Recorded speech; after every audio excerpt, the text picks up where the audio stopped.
Matt. Good evening. I'm going to call the Select Board meeting to order for Monday, December 2nd, 2024. And note that we will be going into executive session and we will not return before 6 p.m. If I could get a motion. Madam Chair, move to enter into executive session for the following items. Item A, pursuant to Mass General Law, Chapter 38, Section 21A2, to conduct strategy sessions in preparation for negotiations with all non-union personnel and to conduct contract negotiations with non-union personnel, town administrator.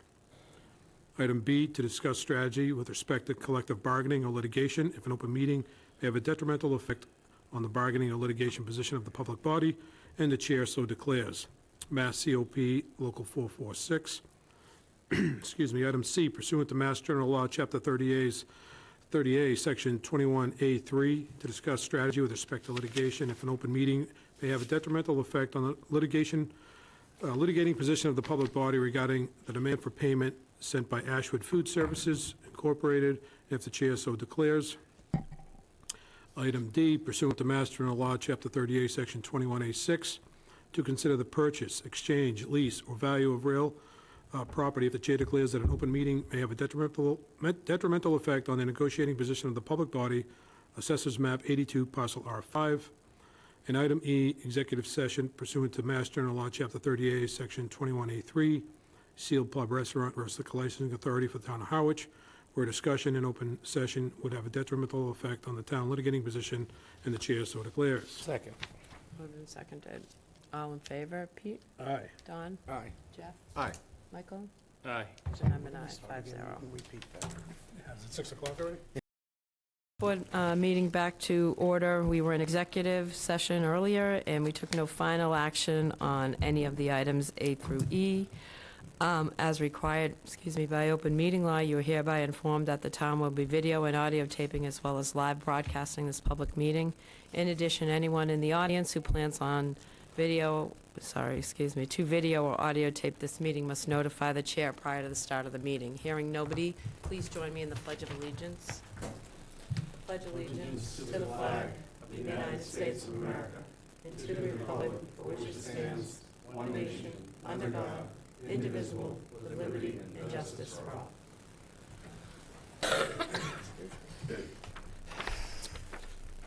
all.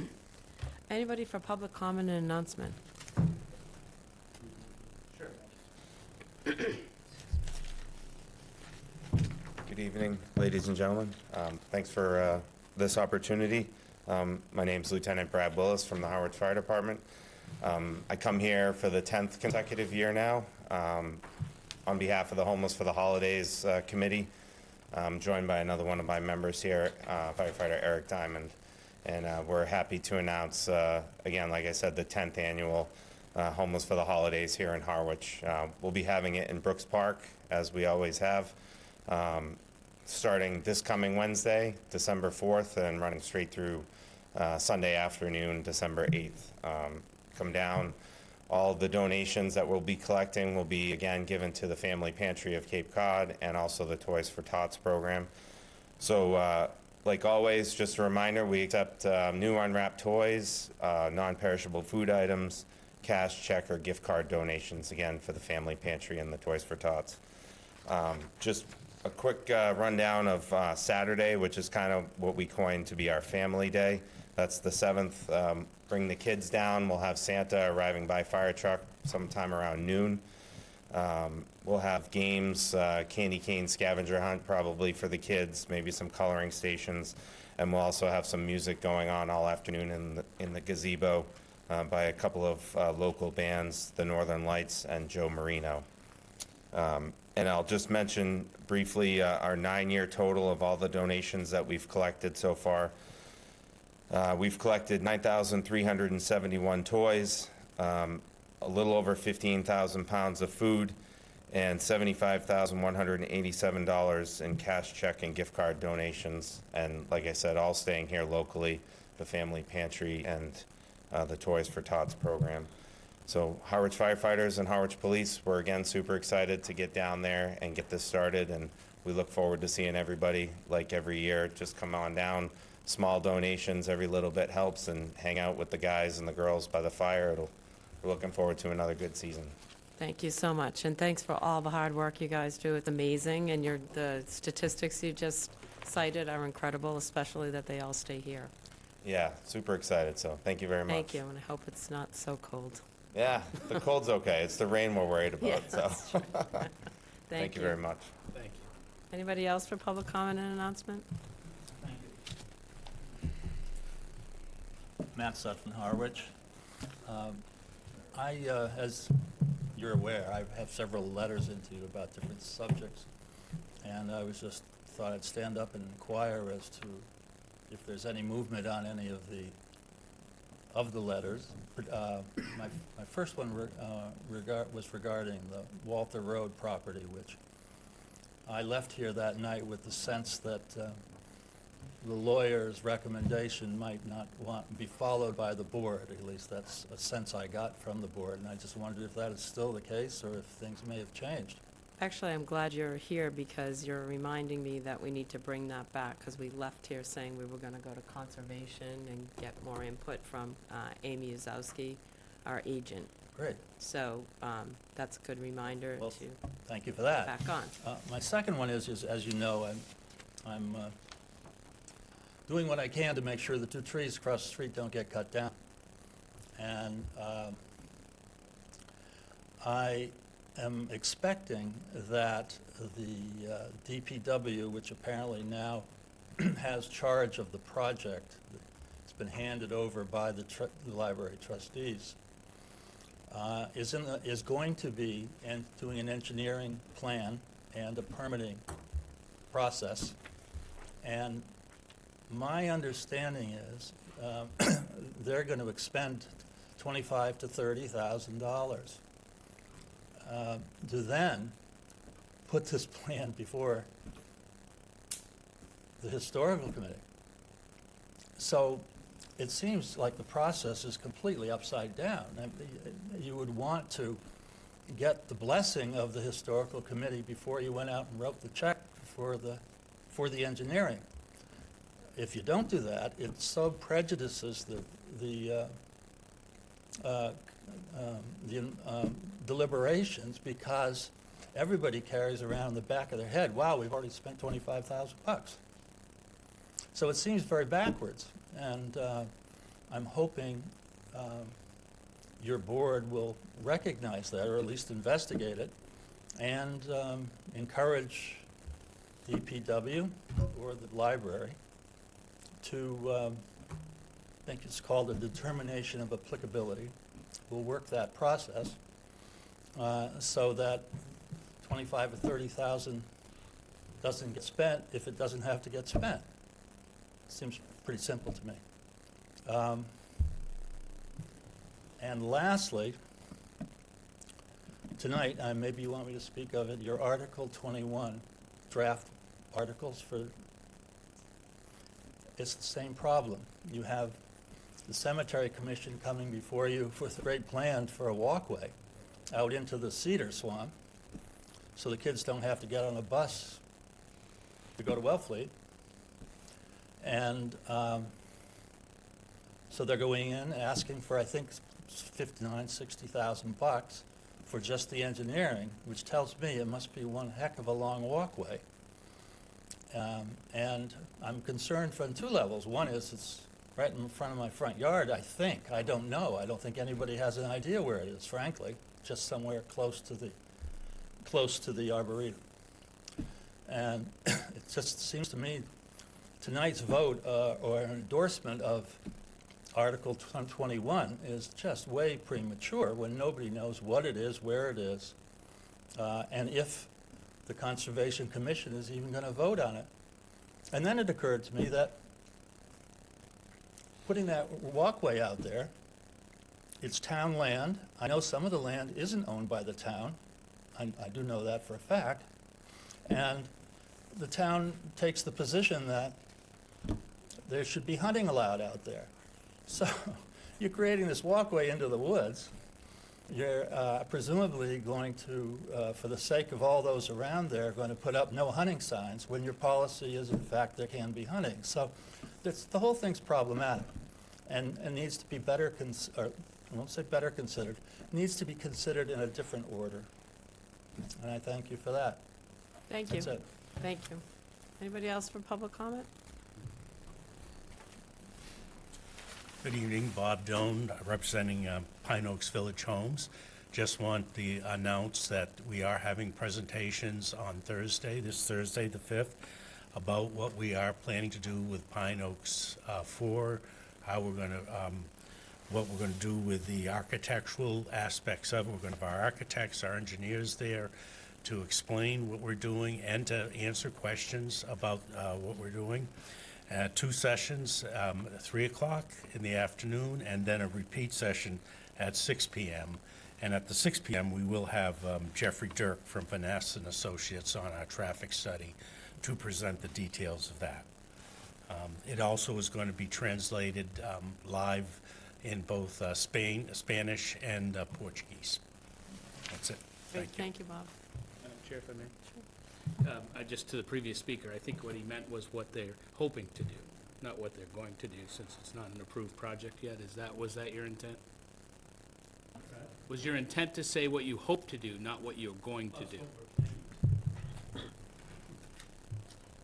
Thank you.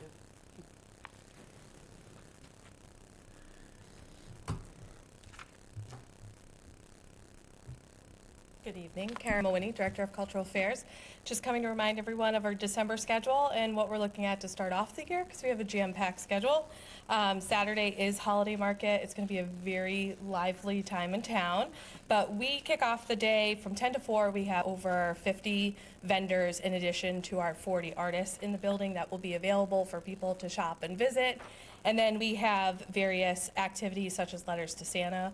We do have a special call-in, and we were able to secure Santa to make a surprise visit to the 204. So we will be having photos with him from 11 to 3. We have Toe Jam Puppet Band coming in at 11:30 for a special performance. We have 12 o'clock Frozen characters. Elsa, Olaf, and Anna are going to be coming in to do a character meet and greet. They'll be there for 3 hours, and between that time frame, they'll do a performance as well. We have a balloon twister and a face painter. We have Letters to Santa, holiday crafts. We also have Bubbles with Mr. Vinny in the courtyard at 1 o'clock. So a lot of family fun. The first 100 kids that show up get a little swag bag of fun. Plenty of activities for all. We have Press Ahead Coffee and Encore Food Truck coming in for the day. It's our largest signature event. We've been welcoming up to 1,000 people in the building for this day, which is really exciting. The entire building's getting decorated currently, and it's going to be a beautiful sight. So we welcome everyone to come in, even if it's just for a visit. After that, we have on Tuesday, December 17th, Cassie and Maggie's Celtic Holiday. This is sponsored through the Harwich Cranberry Arts and Music Festival. It is a 7 o'clock show with 6:30. Doors tickets are still on sale. We do have center reserve seating as a higher price ticket, and then general admission throughout the entire auditorium. We hope that it'll be a beautiful evening of wonderful music. And then to kick off the new year, we have several things we are doing. The Harwich Cultural Districts are sponsoring our first fiber arts exhibit, so we're doing a one thread at a time. We have special artists from the 204 and various groups and organizations throughout Cape Cod.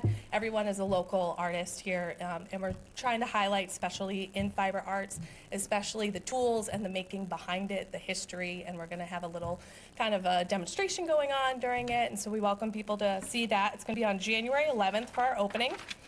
Our next creative development workshop is on January 14th, where we invite all creatives and artists to join us. We have a panelist of up to 8 people, all on Cape Cod. They're all owners or artists or makers.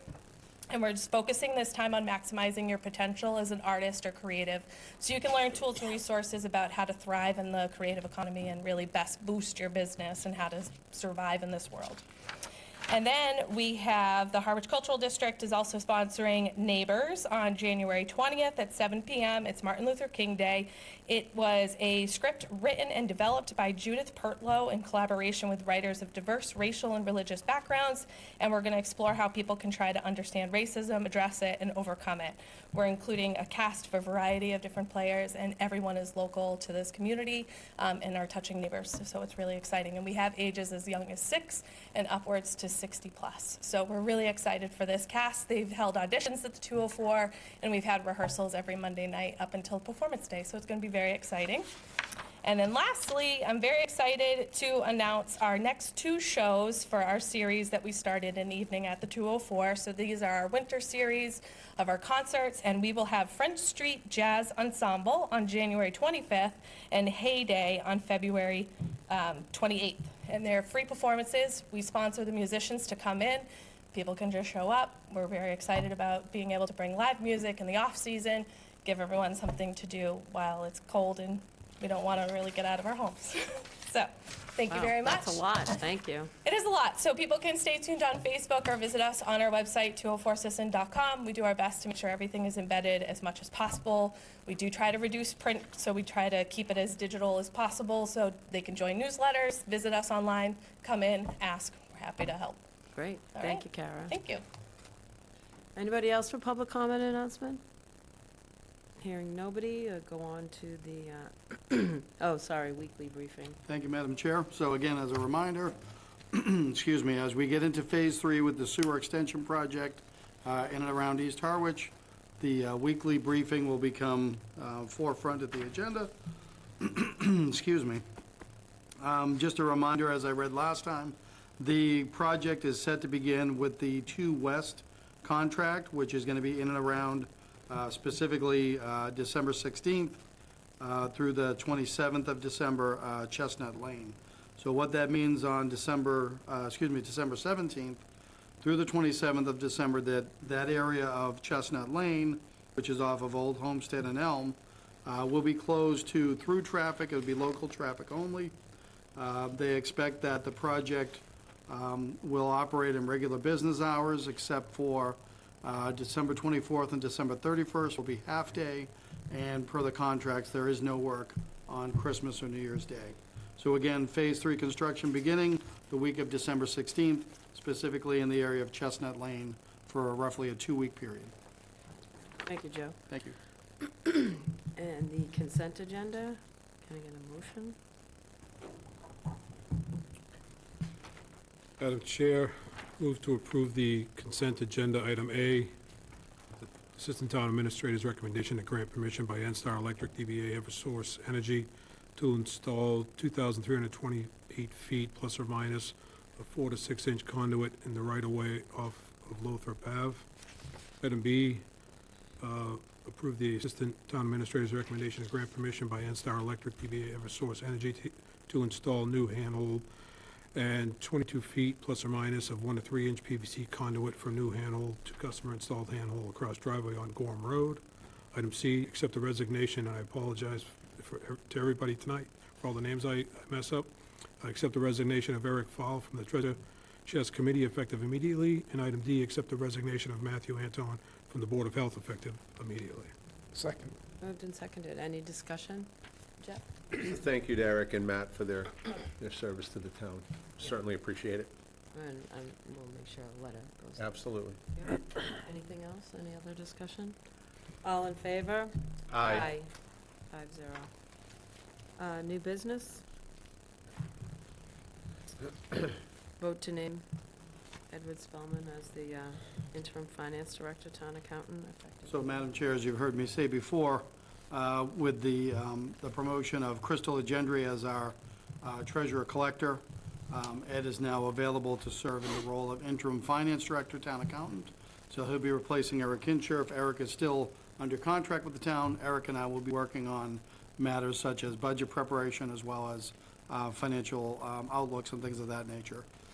So it is necessary for you to vote to name Mr. Spellman as the interim finance director, town accountant, effective immediately, please. Move that we approve as presented. Second. Moved and seconded. Any discussion? Pete, did you? Yeah, if I could. So, I realize, obviously, the need, but forget that for a second. We had an agreement with Eric to serve in this capacity, and I believe the agreement was specific till the end of December, perhaps. I believe that was the language in his agreement when Eric was serving in that role. So the only I would like to see is whatever agreement we're going to have in place for Ed to serve in that role. because I don't think I was here when Ed went into the other role. So my point is, I have no problem with granting Ed this.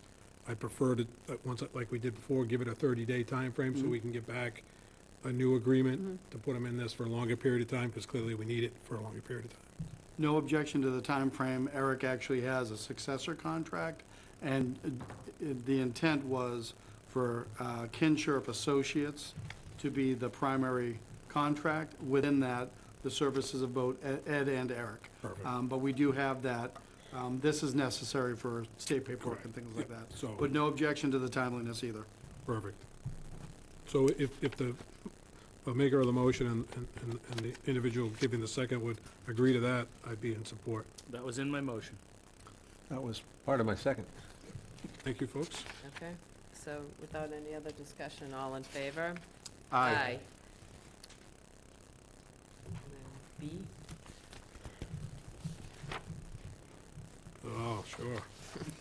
Put this on. Nobody's speaking up tonight. Right.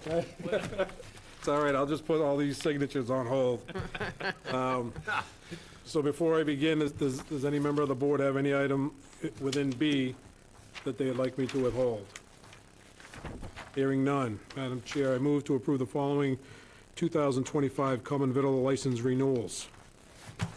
Number one, Alexander the Great, Inc., DBA Alexi's House of Pizza, 181 Route 137. Beach Light LLC, DBA Seal Pub and Cafe, 703 Main Street. Blue Stripe LLC, DBA Cape Sea Grill, 31 C Street. Brack's Restaurant Management, Inc., DBA Brack's Landing, 705 Route 28. Cape Chill Partners LLC, DBA Harwich Dairy Queen, 441 Route 28. Ember Pizza, Inc., DBA Ember, 600 Route 28. Pyros Holdings LLC, DBA George's Pizza House, 564 Route 28.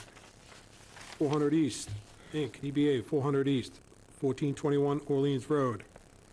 Harwich Port House of Pizza, Inc., 330 Route 28. Moore and Froughton, Inc., DBA Lighthouse Cafe, 216 Route 28. Red River Barbecue LLC, DBA Red River Barbecue, 787 Route 28. Rugies, Inc., DBA Rugies Breakfast and Lunch, 707 Main Street. Scribanos, Inc., DBA Scribanos Italian Market and Deli, 302 Route 28. Zach, Inc., DBA Castaways, 986 Route 28. Zoo Garden, Inc., DBA Szechuan Delight, 1421 Orleans Road, Unit 24. Second. Moved and seconded. Any discussion? All in favor? Aye. 5-0. And item C, Any member of the board wish to have me remove any prior to beginning? one thing I just want to make clear on item 1 under C is, and this is asking for weekday 1 p.m. to 10 p.m. inside and outside, jukebox, radio, TV, dancing, live recorded music amplification. And I want to point out to the board that last year, weekday outside was Friday, Saturday, Sunday from 6 to 9, and it was acoustic. So normally when we're going through these entertainment licenses, we like to look at what was done last year and what's being proposed this year because of different complaints we've had on noise and trying to set things equal. So I'm just pointing that out in case anybody has any issues with going for outside entertainment from 1 p.m. to 10 Can p.m. we pull that off of the major motion Sure. for another discussion? Madam Chair? Yep. If it's okay with the one reading the motions, I'd rather take these individually. Yeah, I agree. There's another one in here that there's Doesn't- quite Yeah. a change Yeah. in, I think so we if we should could go do these individually and One by one, yeah. I Would agree. love to do that. So I'm opening up the discussion on the time and the outdoor entertainment under that item. Does anyone else have any follow-up on that? if you want me to start, I will. Sure. The amplification is a non-starter in this location. We had amplification, we had many, many complaints. Now, we have not had any complaints in a few years, Right. or 2 years at least, since we took the action that we took. 10 PM also in Harwich Center seems a little aggressive, given the proximity to the neighborhood and the district. And then it seems like a tall ask to go from 3 days a week to 7, without them being before us tonight explaining why and how they're gonna contain it. So, just for ease to say, keep your license the same as last year, in terms of, I'm comfortable with last year's license or them coming before us, and us reissuing the license. But as a matter of getting something done tonight, I'm comfortable voting that. But giving them the opportunity, if they wanna come back before us and explain how they're gonna contain it, I'd be open to that as well. okay. Anybody else? Any other comments? on I that? agree with Michael. You agree? Okay, so, So hold off on one. You can approve it as to last year's license as a renewal, but Michael's right. If they want anything different, they have to they should come back. come yeah. back. So just for clarification for that motion, then it would be for weekday, 1 PM to 10 PM outside, inside. And then outside would be Friday, Saturday, Sunday only, 6 to 9 PM. Acoustic, Acoustic only. okay? So Remember- moved. Thank you. Second. All in favor? Can I interrupt? sorry. So, Yeah, go so no change on Sunday, you're saying? Um, Other than this says 10 a.m., but it's 10 p.m. Yeah, right, so Sunday, yeah, you're right. So I'll just go to Sunday, I didn't break that down.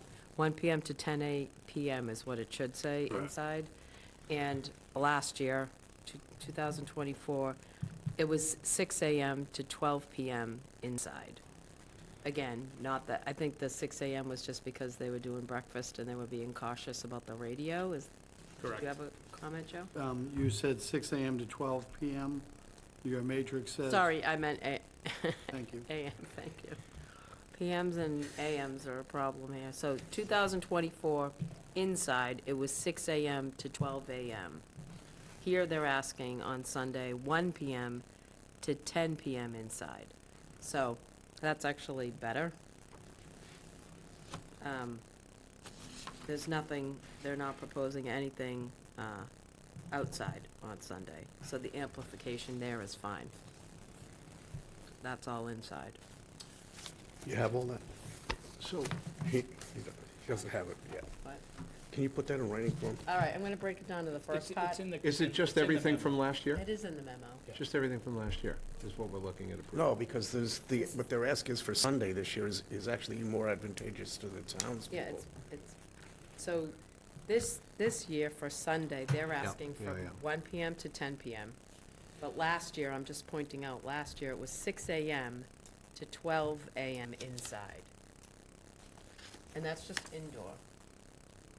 1 PM, I should say 10 PM, not AM. Just making sure. So we want a hybrid then. We're approving that. We're approving Sunday as requested, and for weekday. inside. Right, for inside, it's only asking for inside for Sunday. Okay.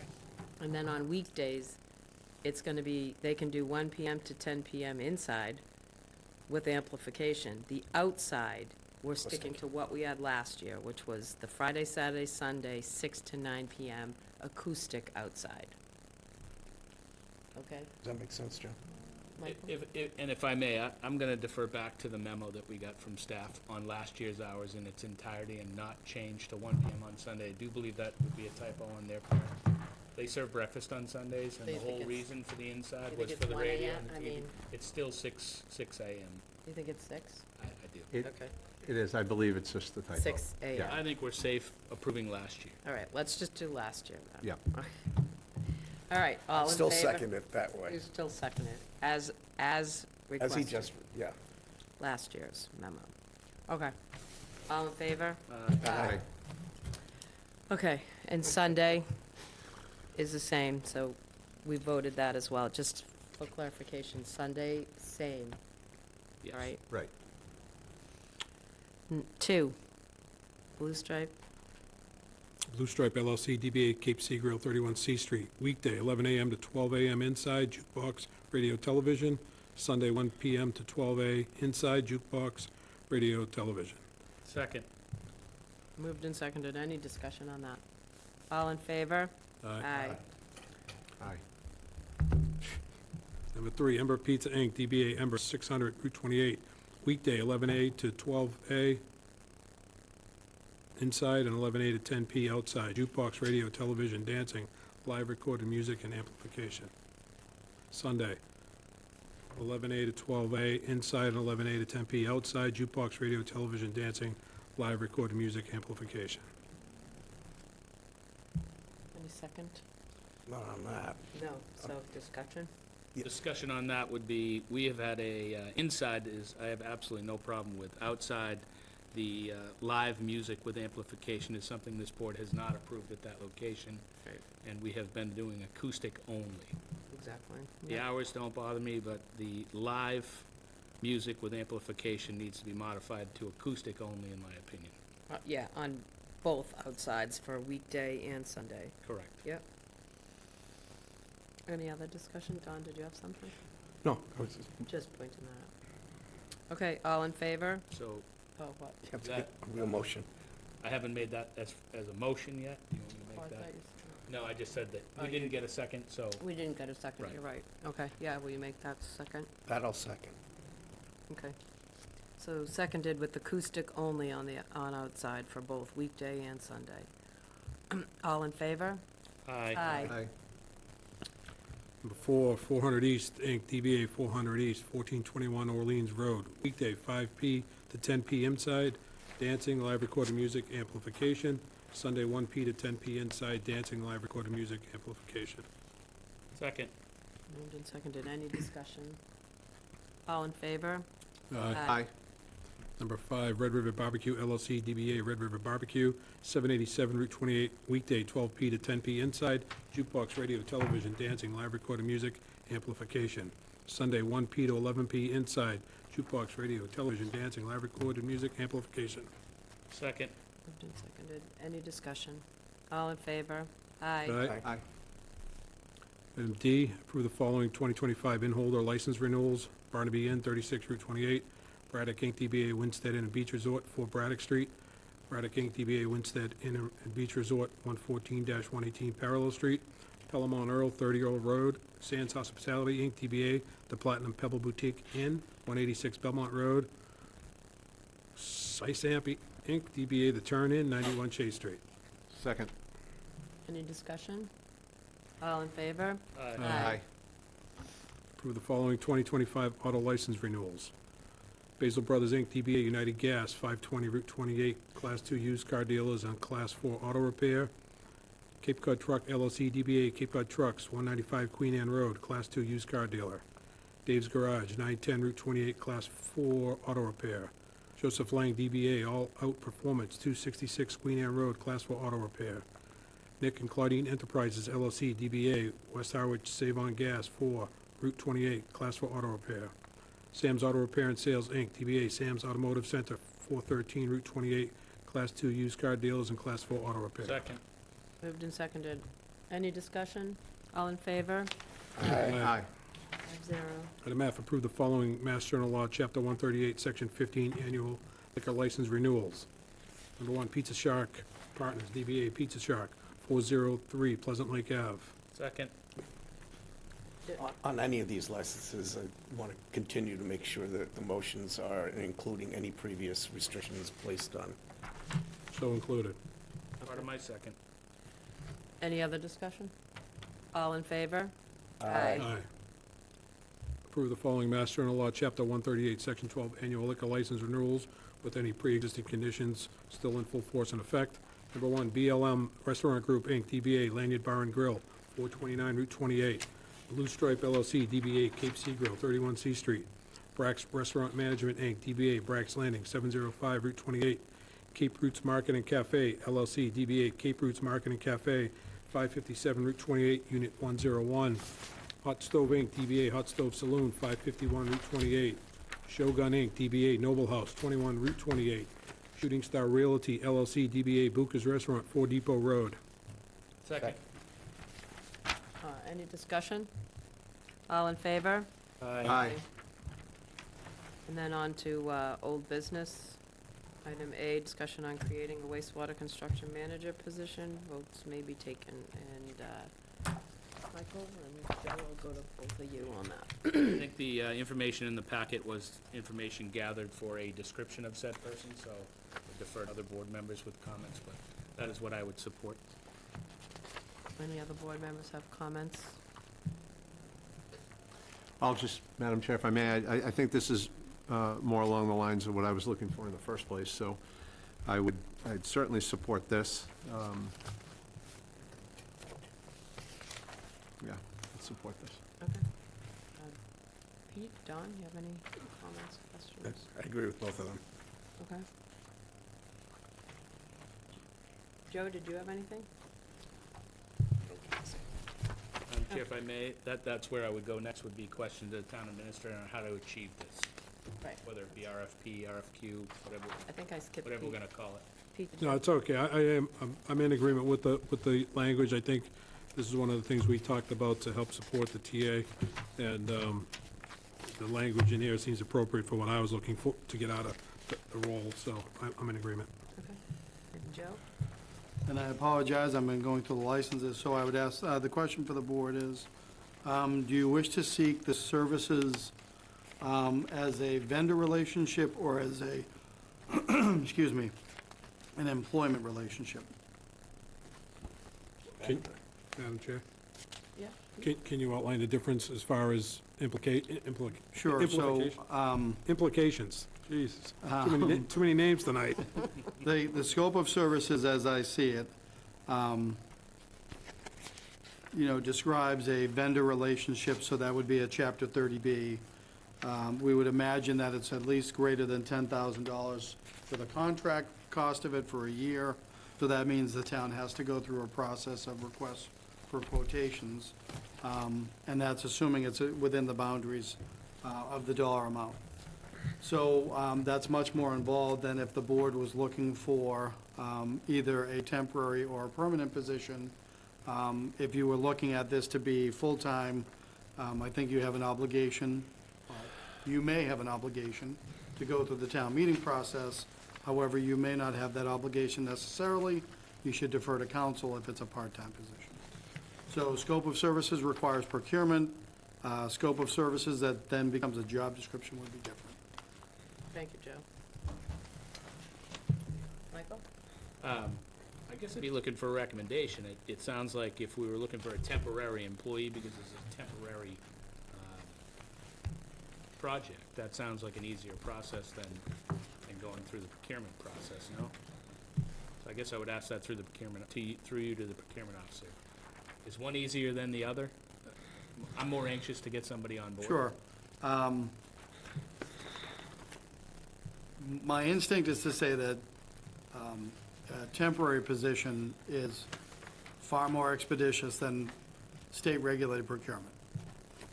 And then if we went that temporary route, we could then seek qualified people. We wouldn't necessarily have to do the 30B process and go out for full procurement on. Right, it would be a temporary hire.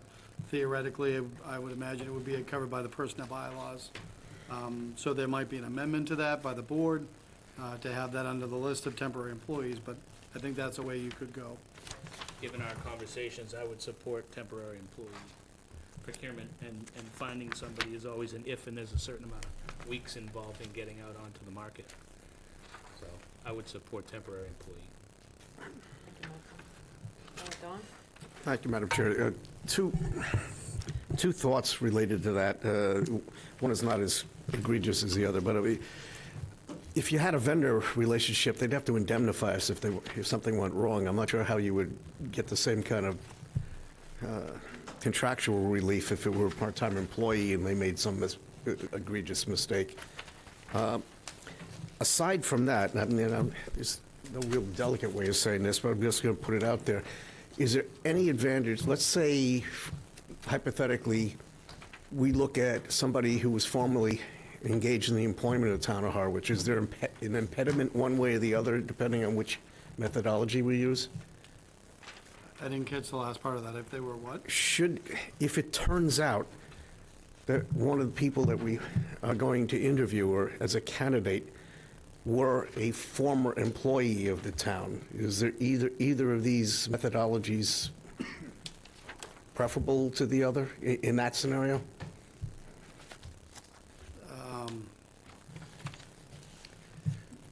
I wouldn't say preferable, no. You know, if you're going 30B, you're putting it out to the general public. Yeah. That you're looking for a vendor relationship to exist. So you're going into it theoretically blind. You're going into it in the marketplace for the marketplace to respond based on your scope of services. If you're looking to create a temporary position, but you're looking to fill that with a former employer, Employee. employee, you may run up against the IRS standard on getting rid of employees and making them temporary consultants. That's kind of where I was There going. there is a test, so to speak, that public entities can go through to validate that.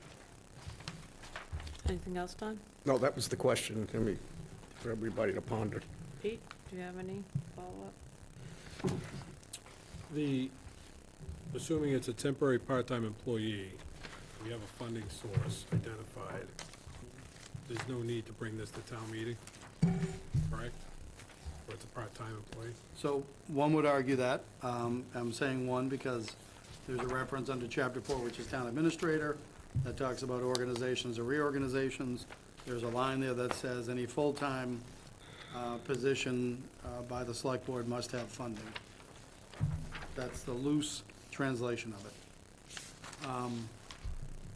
I think those questions are better asked to an actual lawyer and not a TA who's struggling to answer hypotheticals. Okay. Any other discussion by the board? And so, Michael, you said you would prefer to go part-time employee, correct? Yeah, I mean, I guess at this point, if the board would endorse that concept, then I think the first step would be to talk to legal to make sure that we're covered, and then to put it out there. So if you need a motion to accomplish that, I'd be willing to make one, unless we want to come back with a contract to the board, or an employment agreement for us to approve that after you get the answers. What's the best way to proceed, Joe? Would you rather come back with? If there's a sense of the board that you're willing to contemplate a temporary employee, that's the matter that can be brought to council immediately. Okay, so we'll take a vote. You want to vote, or do you want? I said consensus, but All right, that's fine. I'll then we'll defer to ju- the board. No, we'll just hold off when you go to council and And then come present back to the the actual board. conclusion, yeah. I'm trying not to mess these up, so. If I may, Madam Chair? Yes, go ahead. To the town administrator, and this is something, this wastewater project is starting, and anyone that reads the scope of services is pretty detailed. So if we, and I know there's a lot of important things to do, but if we could put this out to council as quickly as possible to get this answer and this underway, I would appreciate it. There you guys say it's. All right, so you'll do that and we'll bring it back. Next item. Excuse me. Discussion on land of low value project. So you have a memo in your packet from our new treasurer collector. Treasurer collector is working with both Mr. Spellman and Mr. Kinshirf to finalize this process. Eric did, Mr. Kinshirf did indicate a knowledge of it. However, I do know he's also reaching out to an attorney that he's worked with on similar matters. Question was raised late last week by Mr. Spellman as to whether there was a legality, if we were legally able to make contact to any abutters prior to doing the auction process. So that is an open question that's going to be discussed tomorrow morning. Any follow-up on that from board members? No, sounds like that's coming back. Yeah. Okay. Thanks for the update. And item number 9, 2025 annual town meeting. So, Madam Chair and members of the board, I think there's essentially two things going on here. First was the list of potential articles. We've now expanded that. I think this conforms with the request the last time. So you can see the ones that have been placed by the board. None of them yet would have any motions on accept and adopt, and that's why we don't have any quantum of votes in that. So again, these are list of draft articles. You can see that we have 42 of them. And then specifically, I know there was a request to come back to the concept of the WIF, which you'll see is listed on the second page of the draft articles as except Mass General Laws, Chapter 40, Section 39M. And again, if you were to proceed with that, that also has a related ballot question. And then separately, there's an update I know that we'll talk about on the capital outlay plan, specifically an application related to Brooks Academy. So item A is the general discussion, but you have specific information in your packet about the WIF, because my understanding is that's one of the topics you wanted to do a deeper dive into this evening. Thank you. Are there any on the initial list that any board member wants to speak to? Madam Chair, more, do we want to go into the formality of placing? And I would, I guess, ask the town administrator if that's what the goal on this would be, is to start getting them placed and start getting some support. There is a hesitation on my part, given where we are in the process. You can see that the capital items, those are coming to you next week in the required presentation. I think it would be premature to add those. Those are the capital items. Community preservation, you already know that they go through their process, so you usually get those in January. So then it's really getting into the governance articles, where you start with article perspective number 27, all the way through perspective item number 38. So you could start talking about those in depth, including the WIF, and placing those and perhaps accepting and adopting. But I would refrain from the others that I just mentioned. Thank you. Any other discussion from board members? Are we on the WIF yet or not? No, we're not on the WIF yet. Linda, did you have a comment? Thank you, Madam Chair. Just Linda Sabula from the Bylaw Charter Review Committee, and I see 31, 32, 33, 34 amend general bylaws. Would it be possible for us, as soon as possible, to get the meat of those changes? Not the formal wording, which I know will go through council, et cetera, but we'll be having a bylaw charter review meeting within a week. And if I could put that on the agenda so we could start looking at, because these things are supposed to go through the bylaw charter review committee. And so would we just get, all I need is a paragraph. Chapter 1 would amend blah, blah, from here to here. Just a paragraph on each one. And we could at least be aware of what it is, rather than wait until these things are written in March. Joe? Do we have this? Okay, so we'll Probably get within the those. next several days, that would be great. Thank you very much, Lynn, Madam Chair. Sorry, thanks for being here. When is the meeting scheduled? Next week. It's next Next Tuesday? week, you said? Two Tuesdays. 2 Tuesdays, okay. So I think that gives plenty of time, Oh, 2 weeks from tomorrow.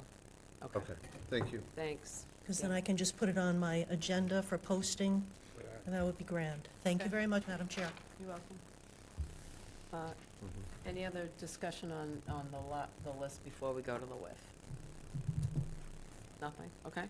So why don't we go on to the WIF? We talked about this last year. I don't know if we talked about it the year before that. Do you recall, Joe? Or I think we only talked about So this was last year. originally brought up, I think, back in 2020 Oh, was as it? a concept.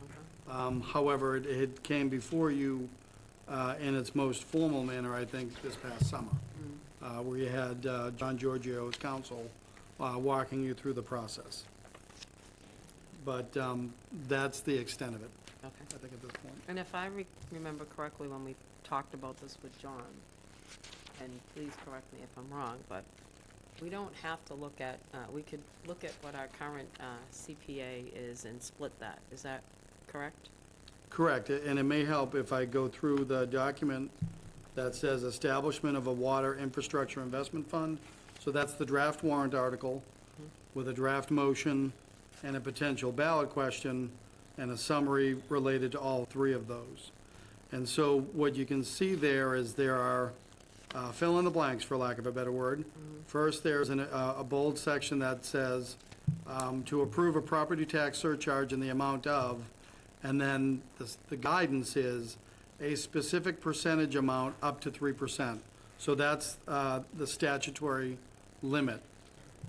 You could, however, contemplate that the property tax surcharge could be redirected from one of the other property tax surcharges, most notably community preservation funds. So we do know through council that other communities have done that in the past. So if the board were looking to establish a WIF, you have to populate it by tying it to a tax surcharge, but you do not have to raise taxes to accomplish that. Thank you. Any comments, questions from board members? Jeff? Well, go ahead, Don, I'm sorry. Oh, sorry, go ahead. Chop you off there. Well, No, go ahead. thank you, Jeff. Thank you, Madam Chair. You're welcome. Yeah, a couple of things. One's a more generalized thought. I know we don't have a water district, but we do have a water wastewater commission. And the divide is we make investments in on the capital end, and once things are completed, we turn it over to them for operations, repairs, and maintenance, or whatever. I'm not sure on a fundamental working basis how this would work, because it kind of conflates everything into one fund, and I'm not even sure who has access to it at that point. So I'm just saying we have delineated authorities. So hypothetically, you'd want to make sure that the water wastewater people had some access, like to have their own funding mechanism out of the water receipts for making improvements on the water. They have to go through town meeting, but I'd like to know how this would actually work functionally. On a more, I don't know, broad basis, I'm a little concerned in general about where we are with taxes and the capacity of the folks out there to pay for it. The last time we had a review of what was potentially out there in front of us for wastewater sewering was something in the order of $300 million. I could almost guarantee, since that number has been a working number for about 6 or 7 years now, that we're probably looking at, this is a daunting thought, $500 million spread out over households in Harwich. So my concern is about the capacity of people to pay for stuff, and I'm in favor of a WIF only to the extent that I can see us achieving an offset somewhere, so that there's not an additional something or other that's thrown onto people's tax bills. Because at the end of the day, they're not sitting there saying, well, I owe this much for the CPC, I owe this much for borrowings, I owe this much for operations. They're just looking at what the bill is that they got and how much they have to pay out to the town, and I'm a little concerned about the capacity to be able to afford all of that. Thank you, John. Anybody else? Jeff? Thank you, Madam Chair. If I remember correctly, which I probably am not, we were having a discussion a while back, and then the question arose, has CPC been brought into this discussion at all? I think that's what we were. So I'm wondering if CPC has been brought into this at all for their opinion. Yeah, I think that's where we did talk about that. Yeah. That was this past summer. I think. Past summer. CPC was supposed to, I guess, Yeah. needs to be part of the conversation, Yeah. I would think. So I'd rather let you talk to Dave than me. I'm happy to talk to Dave. I was reaching out to Dave last week on something, so he and I said we would speak this week, so I can certainly have that conversation. And unless, Joe, do you know if anyone's had that conversation? I don't know. I've just made the chairman aware that this topic is being discussed, Okay, but also informed that there's been no movement yet on the concept, let alone the surcharge that would populate it. okay, thank you. Last question, if I may. So if we were to move on this rapidly here, we're still looking at a 2-year timeframe to move this, or is it 1 year? Well, theoretically, the first blank that you fill in, well, not the first, but the second blank you fill in is when you want it to start. So this could be adopted through town meeting at the 2025 annual town meeting. It could be adopted by the voters 2 weeks later, but the effective date would be determined by the select board ahead of time. Okay, so it's really one town meeting and then 2 weeks after that by voters, but it And would then be- whenever the language says that the imposition of the surcharge would take effect. In other words, you could set this up and have it go into effect July 1st, 2028, as an example. And this was riveting reading, all about the WIF. You know, some of us do enjoy it. Well, for the yeah, record. that's good. The other question is we can, by way of town meeting, move, kind of backpedal and move backwards off of the WIF.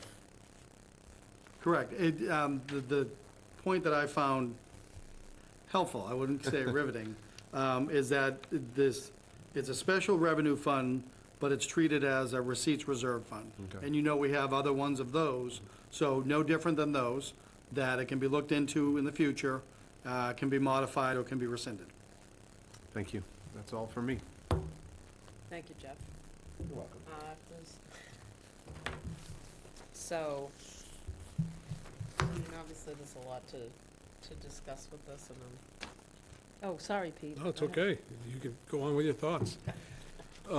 My question is, as I think, Joe, you alluded to, there could be other funding sources, other surcharges that are occurring today into various funds. I'd like to know what other options could be available to us, what their current balances look like, what their annual expenditures look like. That includes the CPC or CPA funds. So I'd like to know what other options we might have available to us to broaden this discussion and not just solely look at the CPC. Or a tax increase, correct. Yeah, or a Rather tax. than I'm not looking for a yep, tax yep. increase. Correct. What other I figured funds? that was implied, but thank you. Better to make it explicit for the Absolutely. listening audience, right? Thank you for that. Yep, so I'll ask that question of council and finance. Okay, so then when you have that information, we can bring it back for further discussion. Sure. Okay? Madam Chair? Yep. And that will include a topic for CPC to consider whether or not they would support Right. a piece of that coming into a fund Right. and I'll- prior to our next meeting. Exactly. Oh, and I will talk to Dave this week. Yes, I believe you have a liaison, too. Newfound liaison. Yes, I am. It'll be real popular when we start with, I want to I take know. money from you. Yeah, can we have your money? Yes? Just back to the, sorry to go back a topic, but the annual town meeting discussion. Yep. Question was asked by Charter Review about articles. 31 through 35. Yeah, I haven't seen anything on those. No, I haven't either. Okay. So if Actually- there's something that exists that should be sent to the board, and then related to the CPC article that a previous speaker spoke of during public comment, the Island Pond Boardwalk, the Herring River Boardwalk, I haven't seen anything on those yet in our packets either. No, I haven't.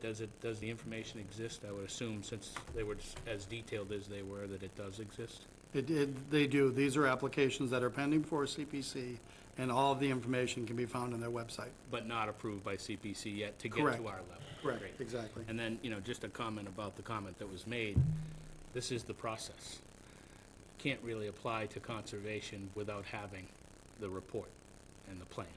So I would agree that the municipal bid level is a bit high, but the comments about it being backwards, unfortunately, that's not the municipal process. No, and on Articles 31 and 35, in terms of a paragraph, which was Linda was looking for, I don't think we have anything currently drafted, do you, for the Articles 30? So what you've been talking about is part of Articles 32, Chapter 7. So you've already discussed, and I think it's been evaluated in the short term, the multiple bodies and specifically Board of Health and changing the scope of them. So that information is already available. Other departments and other agencies have asked for other amendments within Chapter 7, so that can be created, shared with Bylaw Charter Review and with the Select Board as well. So that would be Chapter 1 and Chapter 8. Chapter 125, if I remember correctly, that's a recommendation. I believe that might be a recommendation from council relative to a recent state regulation, so the topic will be pretty readily available. So that would be 31 through 34. Yeah, the only reason 35, council made us aware of that. That may be necessary because of recent changes by the governor on affordable housing and housing laws. Oh, on that accessory apartment. Correct. But to recap, the Article 32, Chapter 7, changes to regulatory boards you've been talking about. There's other elements within Chapter 7 that will be shared with everybody. Yeah, and the only thing I wanted to point out on those, we also had a discussion about bringing those articles and having conversation, but they also have to have public hearings, and so I believe. Not on the general bylaws, on the zoning bylaws. On the zoning bylaws. Correct. And council's aware of that and will be ready to prepare that and talk about it within the time frame. Great, okay. All right. But as far as the previous speaker, I don't see any reason why 31 through 34 couldn't be shared this week. Okay, great. Anything else, Michael? No, thank you very much. So nothing more on the WIF, and we just went back, so now we're on to contracts. Nope. No. Brooks No? Academy. Where is it? We're forgetting Brooks Street. Oh, sorry, B. Just, sorry, I apologize, I certainly did not mean to go by. Don? Thanks, since I was chairing this, but I want to first start with saying that a lot of people put a lot of work into this. First, thanks to Jeff for doing this. We were instructed to come back to the board with what it's going to take to actually complete this and not nibble at this year after year. In the process, we had a lot of people who were advising us, and they all did yeoman's work. I want to do a specific shout out to Sean Libby, Linda Sabula, and Lynn Zalisak, because they sat down. Linda actually initially developed the list of things that needed to be completed so that we could have a talking point to do this. Having said that, I know Peter Hughes and I had a conversation about this too, so did Jeff and I, that this was never designed to be a top-down thing where we came up with a number and gave it to you and then we could back into how much we could buy out of that. The list that's important is in the packet. I urge you not to take the right column entirely at face value, because there's some things there we can't be certain of in terms of funding, but in terms of the capital outlay project, wherever the funding source comes from, we do have a project that's of a certain magnitude, and we have plenty of time to discuss how we would fuel that and with various funding sources. So that's one caution.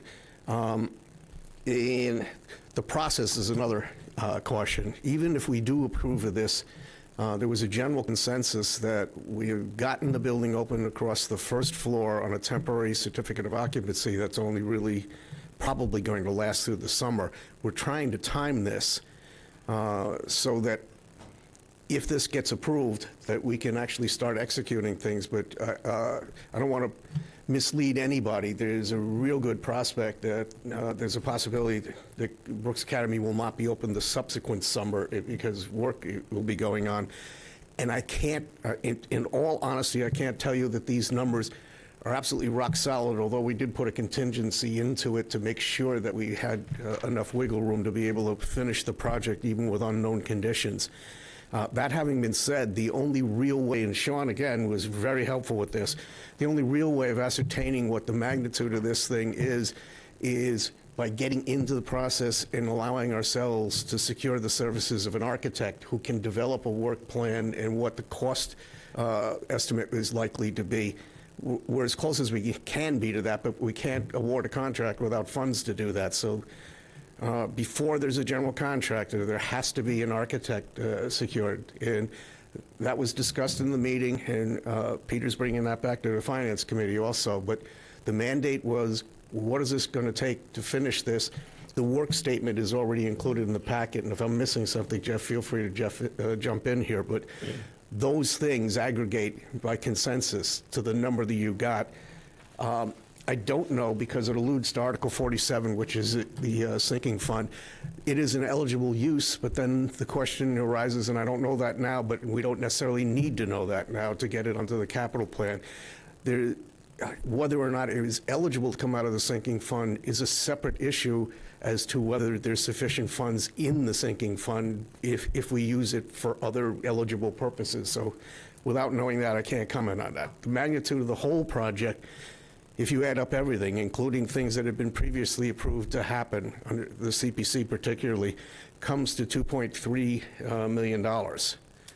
Again, we have $600+ thousand in the CPC funding that's not expended, and we had the balance, I guess, Joe, of the CPC, of the sinking fund money was enough to bring us up to roughly $1 million in those two sources, if I'm not incorrect here.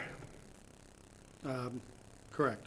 Okay, so the ask is, and I'm not sure where that comes from either, but we apparently will be the beneficiary of more free cash that could have been certified last year that had to roll into this year. So I'm kind of hoping that that would cover this. But it gets us to the end point where the building is complete. There is no question about renovating it again on the third phase or something. It's just done. And I'll hand it over to you, Jeff. Oh, sorry, Pete. Can I just, Yeah, of course. I just want to get on the right page, or at least the right plane with you folks. 112. Before I get a sinking feeling, can someone tell me what a sinking fund is? Yes, it's the appellation that we've applied to the proceeds from sale of real property, and it is placed in a sinking fund, roughly. And this fund is designed to, It has purposes that you can't withdraw otherwise. right, so is this a purpose in which the fund is typically used for? I don't know who wants to answer, but I looked at the article, I think it fits that, and Joe could opine, but I think that it's an eligible use because it's in that a sinking use on feeling. a building. The sinking fund reference is to debt, and it's an archaic term, generally speaking. So the sinking fund sale of land is money that was acquired by the town for the sale of property. It is applied to a sinking fund sale of land account to make sure that if there's any debt still related to that property, that the proceeds first pay off that debt. When it's ascertained that the debt is paid off and/or non-existent, it can then be used to fund projects that can be bonded for a period of time, such as this project that we're contemplating. Understood. And do we know what the balance of this said fund is?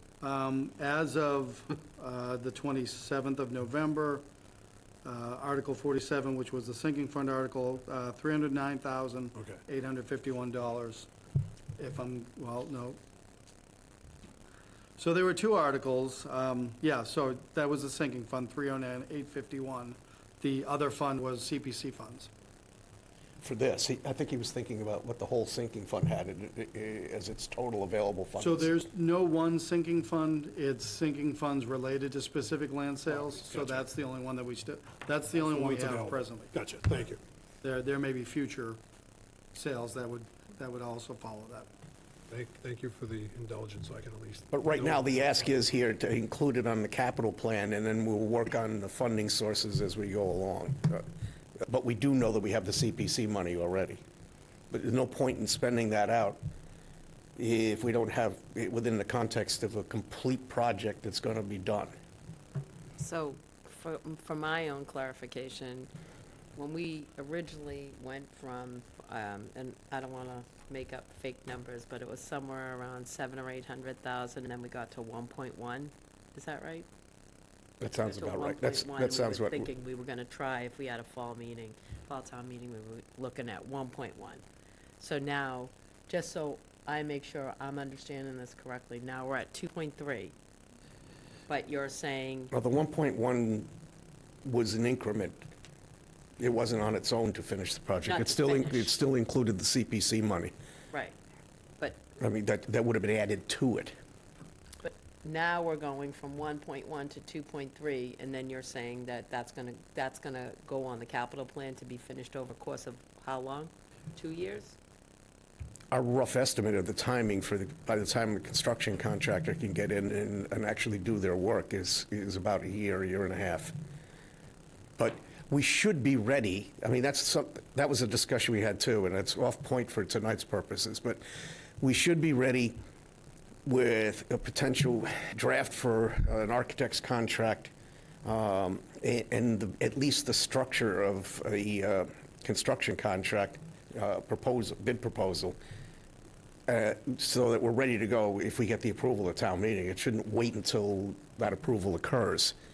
But again, the 660 was not inclusive of the 1.1. It was 1.7 something, but our task was, as we were given it, was, what's it going to take to finish this thing? And the methodology that had been employed was being done in phases. And that's how it was recommended to us. That this phase would include this work, that phase would improve that work. I don't think the public has an appetite for that, and I didn't think that the entirety of this board had an appetite for that. It really is about, we have a project, what is it going to take to finish the entire project? Thank you. Linda? To clarify for you, Madam Chair, because I think this is confusing, which is the capital plan last year, by a vote of the Finance Committee, put something like 1.16 on the capital plan. If you add in the $350,000 that was sitting in this sinking fund from sale of land and the $690,000 CPC fund, you get to 2,183. Okay. So when you say, please don't look at 1.16 last year and it's now 2.3 as though it doubled. It didn't.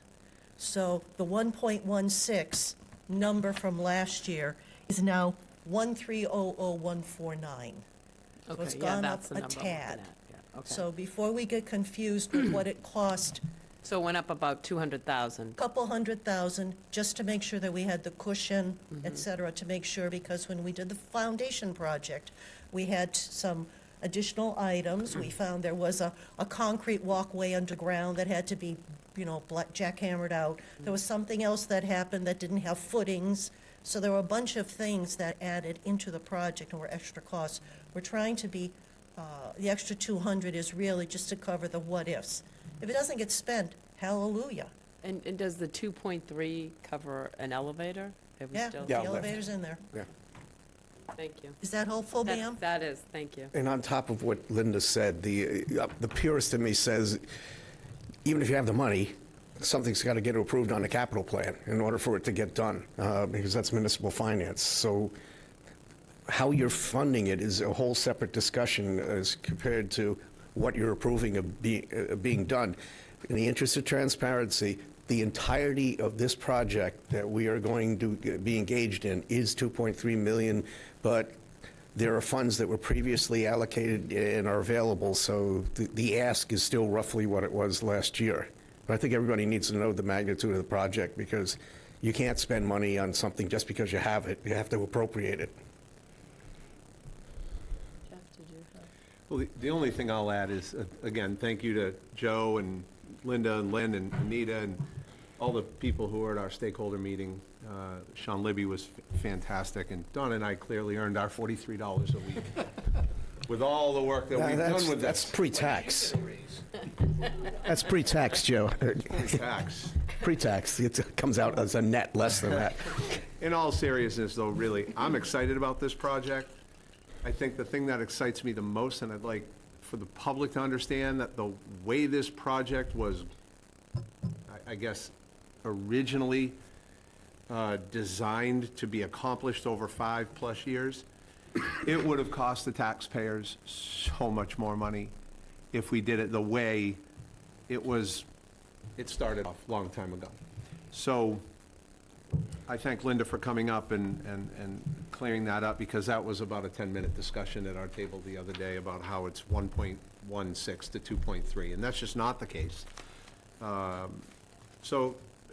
The only other thing I'll add is, as you know, if this goes, timing, I think, for our committee was for our stakeholder group was a big concern, a huge concern. And it was made very clear to us that after town meeting, if there is funding, the RFP for the architect and the OPM is sitting on a shelf ready to go. So there is not going to be a delay in moving this into the next step of what I would consider to be action. So that's all I'll say. Again, thank you to everybody who participated. And thanks again to you, Jeff. Well, thank you, Don. You were, Mr. Chair. Hi, Bob Nickerson. I just want to make a few points. First off, how many people here were ever in the Exchange Building? Right? That shouldn't have happened. I don't want this to happen to this building. This building was built in 1844. It's the first historic registered property on Cape Cod. It's a pretty important building. And I think it behooves us to jump in and get this thing done. Everybody's driving by, seeing it partly done, what's going on. Every year you're coming back for money. Let's just get it done and be done with it. That's my 2 cents. I really appreciate you having this subcommittee because it takes a lot of work, try to get all the details. I know we're spending a lot of money on a lot of things, but to me, this is a very important piece of Harwich history, and I appreciate you doing it. Plus, my dad went to high school there, and my grandfather. Thanks. You're sitting right in front of it, Bob. Okay. Any, Michael? Yeah, my only comment is the thank you, subcommittee, and all involved for getting this done. And I certainly think that to Bob's point, we should stop talking about it over a long period of time and just do it. Related to the sinking fund, last year we had a lengthy conversations on sinking fund and sale of land not being used to fix things. And I certainly appreciate Don's, we don't have to know exactly where the money's coming from now statement, because that's another item to debate. But that was debated fairly heavily last year, that we were gonna use the sale of land to purchase land. And I think it was a unanimous vote of the board, so we didn't move forward on the $1.16 million request until we got to this point. I hope there's enough money in free cash and the board just approves it out of free cash. But I certainly would debate myself the use of that money to fix a building or buy a truck, as we did last year. But we'll look forward to looking at where the money is when we actually know and how we're gonna move forward and get this building done. Thank you, Michael. Any other comments? Oh, sorry, Ed?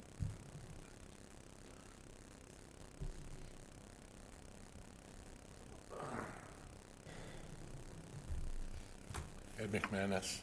I saw this on the agenda and came over. I've had, over the years, a fair amount to do with Brooks Academy, having been chair of the commission in 2002, 2003, 2004, when the front facade, where the pillars were redone.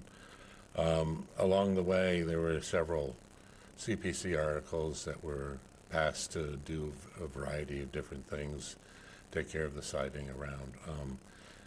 Included in all that, at one point, was looking over the scope of work that Sean's done. I'm very grateful to see that it appears that all of the requirements of the Secretary of the Interior Historic Preservation guidelines are going to be followed in the redoing of the exterior work on the building. One of the items that's listed with a question mark is remove cover Sisson side door. That door was actually put in to provide egress when that room was used as a classroom. And it actually, I don't think it's been open as long as I've been in town. I've never seen it open, but if you look at old photographs, it was originally a window that was opened down into a doorway. A lot of the original trim for the window is still in place. And at one point, it was included to have the door taken out and replaced with a window. I did a lot of measuring and did a sheet of plans specifying the size of the window, the size of all the rails and mullions and profiles, and I don't know where those are at this point, but there are a number of firms in Massachusetts that can do a historic replication of that window, and rather than just take it out and cover it, it would be nice to actually have the window replaced to complete the original facade of that building. And that's just my only point. I think it's like Mr. Nickerson pointed out, it is sort of one of the sort of titular landmark buildings in Harwich, historic, one of the first historic designees on Cape Cod, and is deserving of our care and consideration. Thank you. Thank you, Ed. Don? Yeah, but to Ed's point here, because I don't want to get ahead of ourselves, because I know what the ask is right here, and it's way at the beginning of the governmental process. We got to have an OPM. We have to have an architect. The architect's going to come up with a statement of work. I would like to make sure, and I'm pretty sure you got our promise, that we're going to proceed forward with that, the more fine details in the same collaborative way we did this, which is the owner of the building, the user of the building, and the town itself getting together and coming to an agreement about what needs to be done.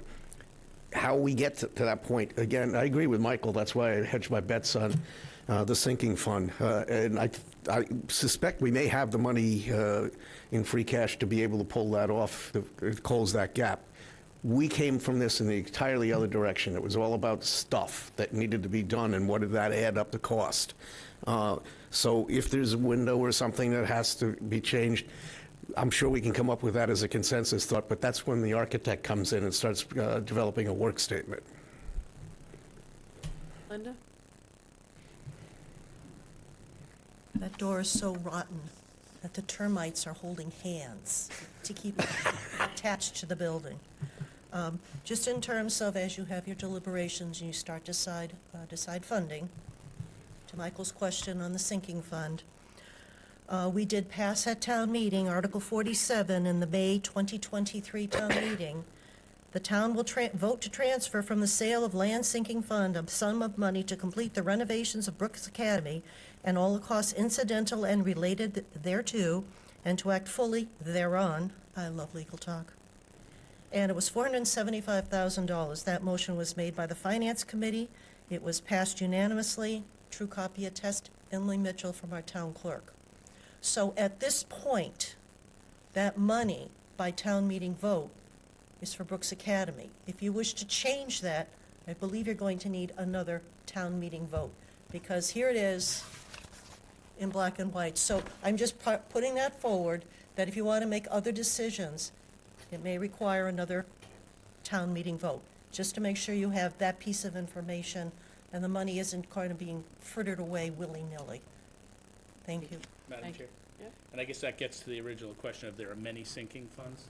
So I'm going to need to see what those sinking funds are. I because didn't know we had the- others. This is the first We had the one. conversation that we were not going to use, and the board Yes. voted against it, and it didn't go before town meeting. So I'll be very interested to see where that is. And then I guess I would ask you where that is in your $475,000. Where's that $475,000 in this Approximately- application? Approximately, well, as 330. Mr. Powers said, there's 309,000 something cents left in that sinking fund, because 150,000 or whatever has already been used. We had to get there were the cost overruns that were funded from the foundation project. There was the heating system that decided to kill So itself. not to cut you off, so what you're saying is that $309,000 that's Is in that what is fund left. has already been voted by town meeting. Yes, So you're not looking for any funds from the sinking fund this year. some other to finish sinking that fund. Right, project. from some other sinking fund. Thank you for the clarity, 'cause Okay. that's not how it read. Got it. Thank you. If you want a copy of this, Michael, I'm perfectly happy to. I would love it. And Madam Chair, more to the point, to get this thing moving forward a little bit here, the ask tonight is to endorse the submission to the Capital Outlay Committee of the plan as you see it here. So moved as presented. Second. Second. No other discussion? All in favor? Aye. Don't invite that. Okay, contract, Madam Chair? yes. Joe, this one came back from last week. It's ready to go? Correct. Okay.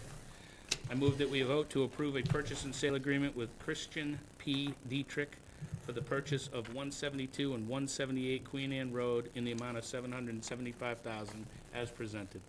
Second. Second. Moved and seconded. Any discussion? Madam Chair, just that the document's coming to you, it has been signed by the buying party. Great, thank you. So no discussion, correct? All in favor? Aye. 5-0. B?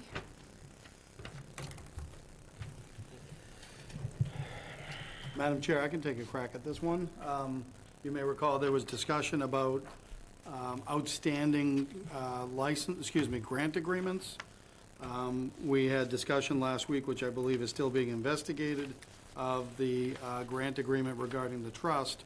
However, the one related to the Community Development Partnership Lower Cape Housing Institute has not been executed. That's the one that is being presented to you and asked for you to endorse. It has been signed by the President and Chief Executive Officer of CDP, so it is just left for the board to execute this grant agreement. It's Thank with you. a private, third party, not town-related. Thank you. Thank you. Mhm. Can I get a motion?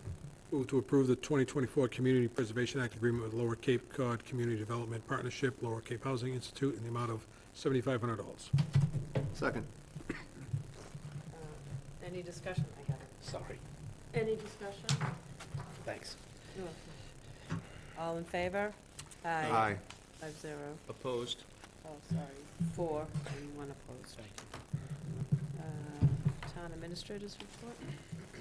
Thank you, Madam Chair. So 3 items to bring to your attention. First, this afternoon, received an update from Steve Rhodes, who is the project manager at VHB. As you know, his firm has been working on 2 traffic studies for the town. The update from Steve today is that he is aiming to have a draft ready of the North Harwich traffic study. It says, for my review, the week of 12/16, so they're off target. Originally, we were expecting them to have these in December, so it's looking like the North Harwich traffic study will be coming later this month. And he used that communication to also indicate that the Harwich Port study will be following along slightly behind, with a draft likely ready in the beginning of January. So that's the latest on the VHB traffic studies for North Harwich and Harwich Port via VHB. Secondly, I participated with a number of staff and others with the Mass Department of Transportation. So they have convened their first pre-construction meeting, and this is for the Saquatucket Harbor Sidewalk Project. So we representatives of the town were invited to Mass DOT's pre-construction meeting, where they talked to the contractor, Lawrence Lynch, they talked to the utilities, and they start planning for construction. We were told this morning that they expect construction to begin in March of 2025. So again, this is the Saquatucket sidewalk that we've been anxiously awaiting for several years. And then the last item is just to make you aware, we've talked about the ongoing search for finance director, town accountant. So I'll be seeking funds for that from the finance committee, as the members had requested. I'll be going before them next week for their finance committee reserve transfer process. The other item that I'll be seeking funding for is a supplemental appropriation of $40,000, and this is for the local comprehensive plan. So we were advised by, I can get it, well, I can't, the vendor that's working on that for the local comprehensive plan, that $40,000 should complete the project. So that is a request that's also going before Finance Committee next week. I spoke with FinCom Chair Peter Hughes last week. He indicated that they're meeting, I believe, on the 10th of next week, so I'll be going before them at that point. If the board prefers, I can have this come before the board on the 9th before it goes to them on the 10th. Board have a preference on that?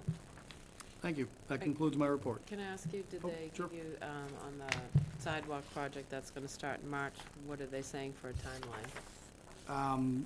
They didn't share that in the meeting this morning, but I'm sure I can get that through the DPW director. Great, thank you. Thank you. Select Board member report? I'm all set. Joe answered my question just now. One? Nothing. Nothing.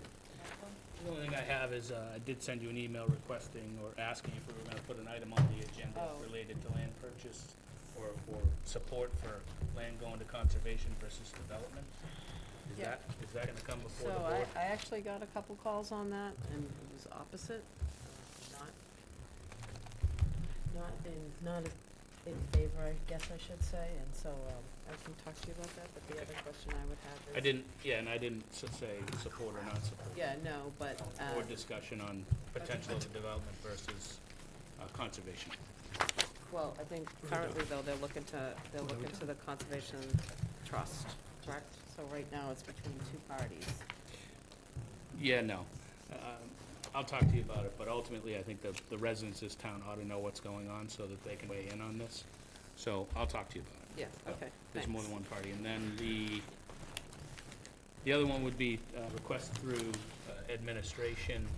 I think as we heard tonight, we talked about, or Pine Oaks express what they're going to do and what they're planning on doing. I'm still stuck on how you apply for an application when you don't own the land. And I know that we got a lawyer from their side that sent us a title abstractor that said they absolutely own it, but our assessing department absolutely disagrees. So if that's the case, are we gonna look into this, or are we gonna just continue to move on for 3 years while they clear a piece of land with a permit in their hand? What I'd like to look into, I think we should be responsible and look into the actual ownership, and if they do own it, they should be good neighbors and pay taxes on it. Thank you, That's it. and I have nothing. Motion to adjourn. Second. All in favor? Aye.